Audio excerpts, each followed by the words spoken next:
mom, Lindsay, and Justin. Today I'm going to be informing everyone about pottery. When most people think of pottery, they think of clay and the pottery wheel, but it's really much more than that. Pottery is also known as ceramics. It is an enjoyable activity which can serve a purpose. Pottery allows artists and amateurs to express their inner feelings. Making pottery also seems pretty hard at first, but it's actually really easy to catch on to. And it can be really relaxing also. There are many ways you can make pottery, so before I go into the techniques and tools needed, I will tell you a little about the history of pottery itself. Rebecca Barbston and her colleagues found that pottery first began in Europe, in Czech Republic to be exact. They also figured out that it surprisingly began in 31,000 to 27,000 BP. And you're probably thinking, what is BP? BP means before present, and the article was written in 2012, so therefore it was 31,000 to 27,000 years before 2012. A long time. Eileen Dwyer wrote in an article called The History of Ceramics, and she says that the first functional use of pottery vessels for storing water and food was thought to be around 9,000 or 10,000 BC, which is before Christ. You're probably thinking, what did they use, like what was the point of pottery before then? Well, they actually made little figurines and stuff to idolize, like stuff like that. And now, even though that was a really long time ago, the same tools and techniques are still used today. You can use pinch pots, which you start with a ball of clay and then you stick your thumb in it and you pinch your way around to make a pinch pot.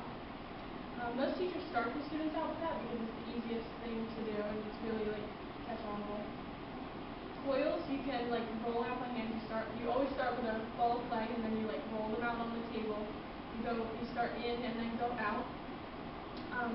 When you make pots with them, you can either smooth out the edges or you can just leave them with a bumpy look.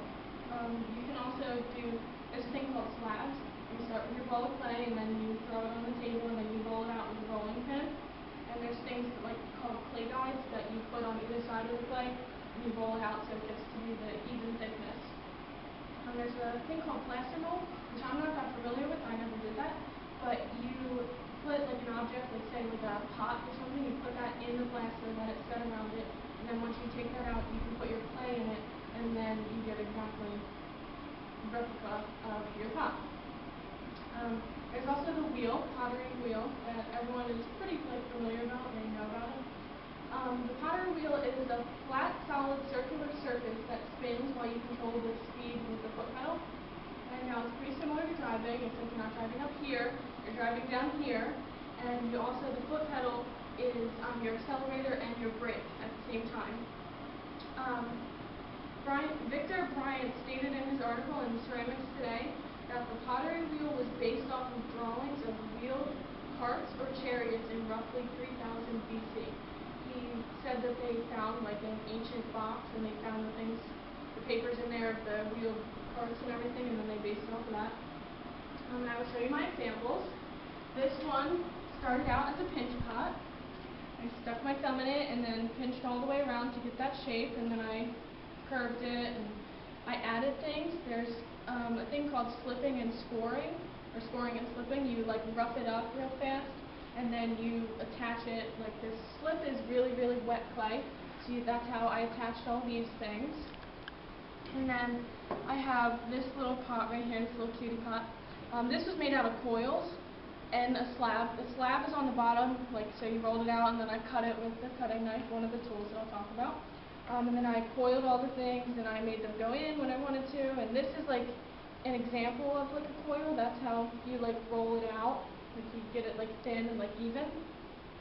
And then these were made on the wheel, these two. This is part of a series or a set. And then you can make designs on them and make them all funky. Yes. Okay. And then some of the tools that I can talk about them. There's a cutting knife, how you cut things, and clearly it's what it is. There's a fork where you can use that as scoring, or you can use a metal rib tool. You can also do designs and stuff. There's a bunch of metal tools and wooden tools which I won't go into because there's a whole bunch of them. There's also a pin tool which you can make little details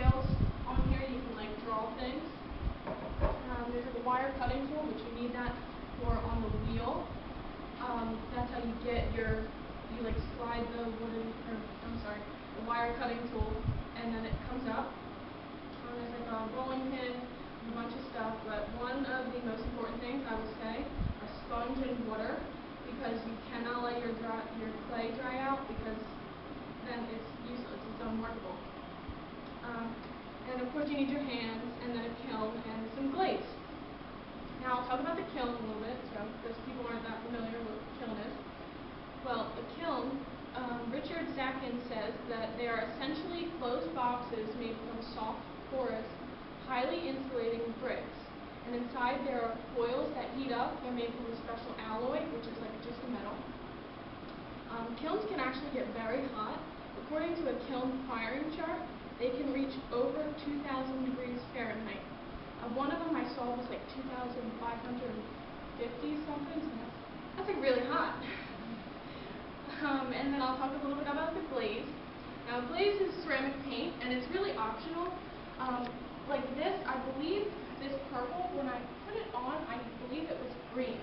Now the color changes, like you'll see when you first put it on your pot, it's like a dusty, like grainy, like not like a nice feeling. And then when you put it in the kiln, it heats up, and then the chemicals go and everything like that.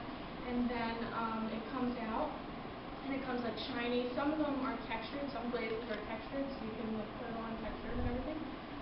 But they come out like shiny and like really nice. And most artists and amateurs put it on as a finishing touch. So basically, handmade ceramics typically look beautiful, while others look unique. You know, we've all seen like very unique looking ceramic pieces. Some people think they're absolutely impossible to make when they look at them, but they're really not. The truth of the matter is that pottery takes patience and inner creativity. Even if you don't have any, I'm sure you really do. You know, it just takes a little bit of time. It has been around for a very, very long time. It has not changed too greatly. The same techniques are still used, which are passed down from generation to generation, along with the tools, which have been modified just a little bit, but they haven't been replaced. I would have to say that there's not much more satisfying than making your own project, starting from a little clump of clay and then developing into a wonderful functional or non-functional piece of artwork. Is there any questions? No? No? Okay. Thank you.